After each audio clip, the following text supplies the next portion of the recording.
Das ist also dieses eigenwillige und beinahe einmalige Auto, betrachtet unter dem Gesichtspunkt seiner Geschichte. Wir erinnern uns, dass im März des vergangenen Jahres die Pressemappen für den K70 bereits verschickt waren. Aufdruck NSU. Es folgte dann wenig später die geschäftliche Ehe zwischen VW und NSU und das Auto erschien nicht. Man munkelte, er sei gestorben, wie das so schön in der Fachsprache heißt. Und dann war klar, dass VW diese moderne Konstruktion unter die eigenen Fittiche einer modernen Produktion nehmen wollte. Es sind nun in der Zwischenzeit 1,5 Jahre verstrichen und der K70 ist erschienen, nicht mehr als NSU, sondern wie gesagt als VW K70.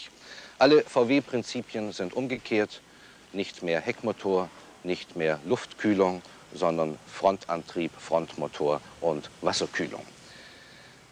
Das ist für die Wolfsburger ein gewaltiger Schritt nach vorne, zweifelsohne. Und es wird interessant sein festzustellen, ob man mit den neuen Konstruktionsprinzipien auf Anhieb fertig wurde oder nicht. Es gibt dieses Auto in 2 Ausführungen.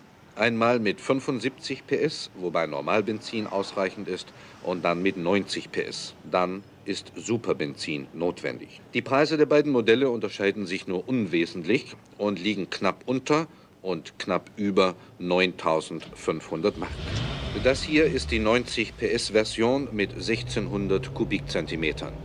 Sie erreicht ihre Höchstleistung bei 5200 Umdrehungen pro Minute, ist lebhaft und flott.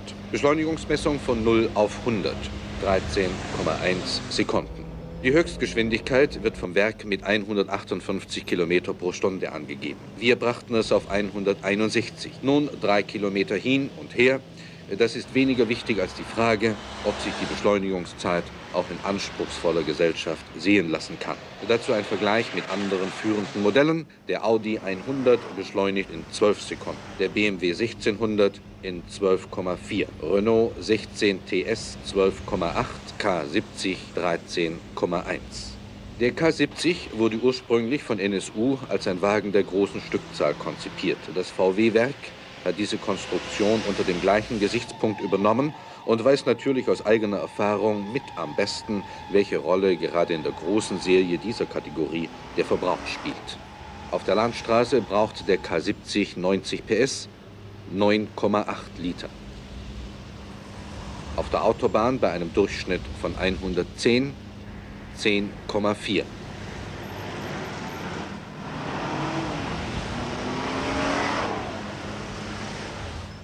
Und im Kurzstreckenverkehr 11,6 Liter. Das bedeutet einen Testverbrauch von 10,6 Litern auf 100 Kilometer. Bei einem Tankinhalt von 52 Litern ergibt sich so der erfreulich große Aktionsradius von 510 Kilometern. Stellen wir auch auf diesem Sektor einzelne Fabrikate gegenüber. K70 10,6 Liter, BMW 1600 12,4. Renault 16 TS ebenfalls 12,4. Audi 100 12,8. Wir sagten zu Beginn, dass die Maschine des K70 einen sehr lebendigen Eindruck mache. Dies gilt auch für die Geräuschentwicklung, deren Tonstärke von 77 nur mit einem nicht unangenehmen Ton zu entschuldigen ist.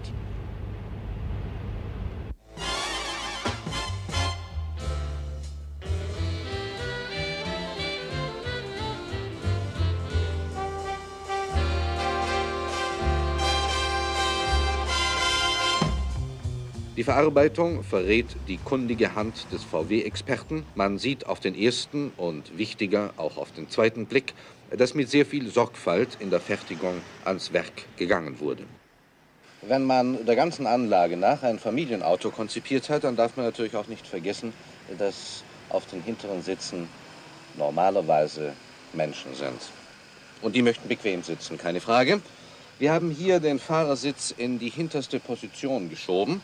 Und es ist, glaube ich, deutlich zu erkennen, dass man noch genügend Fuß- und Knieraum hat.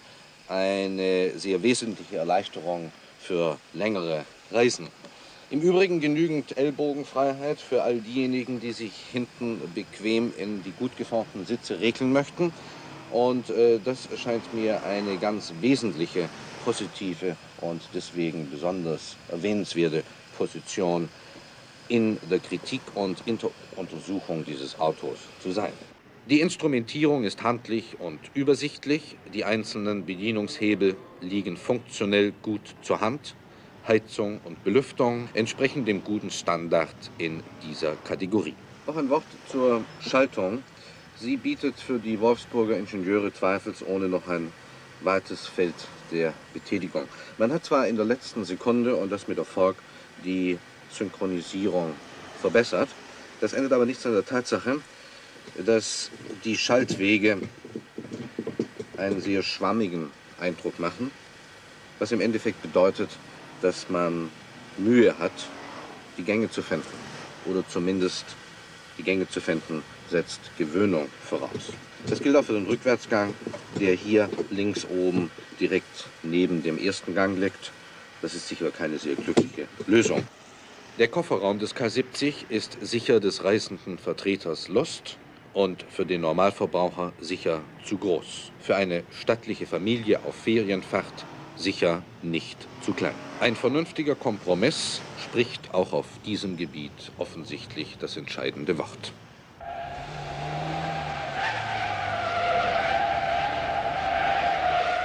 Im Fahrverhalten drängen sich bestimmte Parallelen zum einstmals älteren Bruder Ro 80 auf.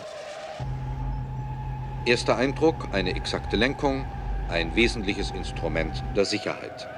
Dass man kräftig zupacken muss, um den Wagen in die Kurve zu zwingen, ist sicher ein Schönheitsfehler, von dem wir glauben, dass er über kurz oder lang korrigiert werden kann. Der Wagen untersteuert deutlich, das heißt, er drängt mit dem kurvenäußeren Vorderrad nach außen. Dabei kann es vorkommen, dass das Hinterrad abhebt, ein Vorgang, der allerdings das Fahrverhalten nicht berührt oder gar schmälert. Das Gleiche gilt für die stark ausgeprägte Querneigung, die dem Betrachter von außen ungewöhnlich erscheinen mag, mit der Sicherheit des Automobils selbst aus der Fahrerperspektive aber nichts zu tun hat.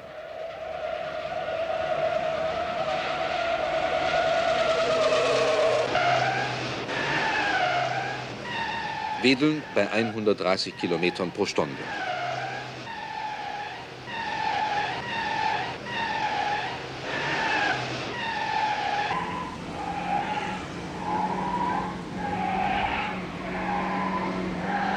Das Zusammenwirken von Fahrwerk und Lenkung ist vorbildlich.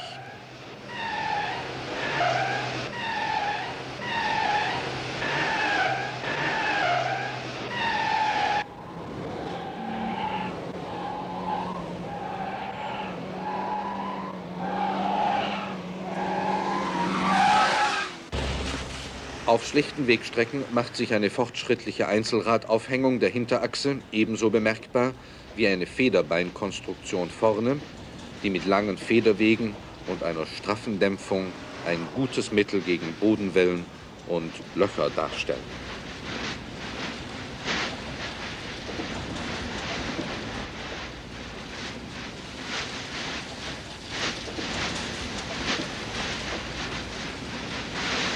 Je schlechter die Wegstrecke, desto eindrucksvoller beweist der K70 ein hervorragendes Federungsverhalten. Fahrkomfort wurde bei diesem Auto ganz offensichtlich aus richtigen Überlegungen großgeschrieben. Alle Fahrbahnstöße, ob kurze oder lange, werden vom Fahrwerk absorbiert, ehe sie die Karosserie erreichen. Und damit verbreitet der K70 auch auf wirklich schlechten Strecken, so wie dieser hier, Clubsessel-Atmosphäre.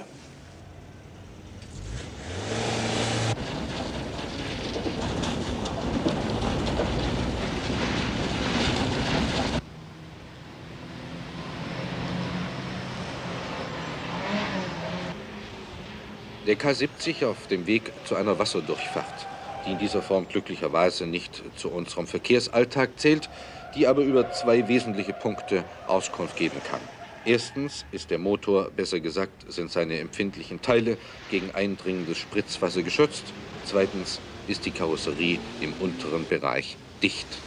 Beide Punkte wurden zur Zufriedenheit überstanden. Seitenwindtest. Fahrzeuggeschwindigkeit 100 Kilometer pro Stunde. Es wird nicht gegengelenkt.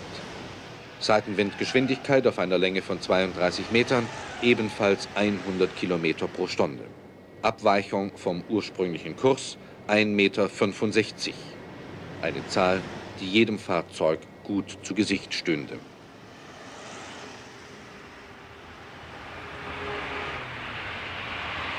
In der mittleren Preisklasse haben sich seit einiger Zeit ganz bestimmte einheitliche Merkmale der Bremsanlage durchgesetzt. Vorne Scheiben, hinten Trommelbremsen, Bremskraftverstärker, Bremskraftbegrenzer hinten, Zweikreissystem. Der K70 bedient sich der gleichen technischen Elemente.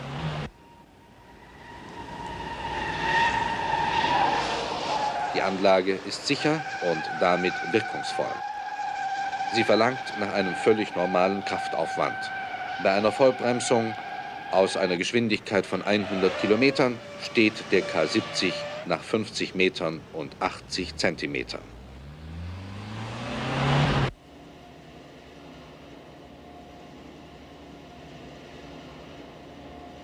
Die luftgekühlten VW-Motoren haben im Lauf der Jahre in puncto Kaltstart einen hervorragenden Ruf erworben. Es war für Wolfsburg sicher nicht nur eine Frage des Prestige, dem K70 als erstem Fahrzeug von VW mit wassergekühltem Motor ähnliche Eigenschaften mit auf den Weg zu geben.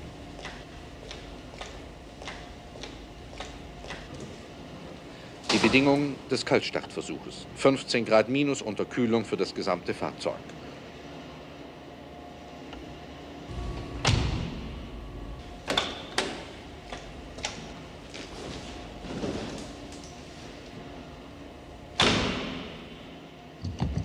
Wenn der Kaltstartversuch bei allen K70 so einwandfrei verläuft wie bei diesem Testobjekt, dann wird sich dieses Modell als ein würdiges VW-Mitglied erweisen. Auf dem von uns benutzten Testgelände existiert seit kurzem diese Berieselungsanlage. Sie gibt Auskunft über Arbeitsweise und Wirksamkeit der Scheibenwischer. Resultat: einwandfrei. Bevor ich es vergesse, irgendwann wird dieses Fahrzeug auch mit Automatik zu haben sein. Wann genau, steht im Augenblick noch nicht fest. Sie wird seine ohnehin schon bequeme Handhabung, für die übrigens ein Wendekreis von 10,80 Metern spricht, weiter erleichtern.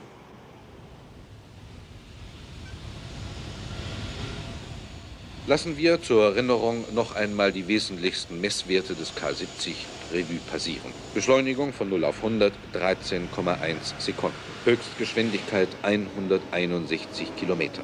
Innengeräuschmessung 77 Pfund. Wendekreis 10,80 Meter. Seitenwindabweichung 1,65 Meter. Bremsweg 50,80 Meter. Testverbrauch 10,6 Liter.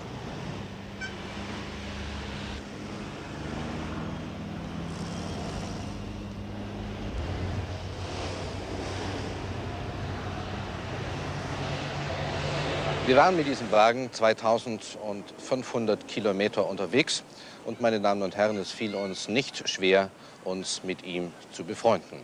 Warum? Er ist bequem, er ist komfortabel, er hat eine ausreichende Leistung und er ist sparsam. Und wenn wir über die äußere Form noch ein Wort verlieren wollen, ich finde, die klare, saubere Linie des K70 garantiert dafür, dass dieser Wagen zumindest äußerlich für die nächste Zeit unverändert bleiben wird. Das scheint mir zumindest wesentlich.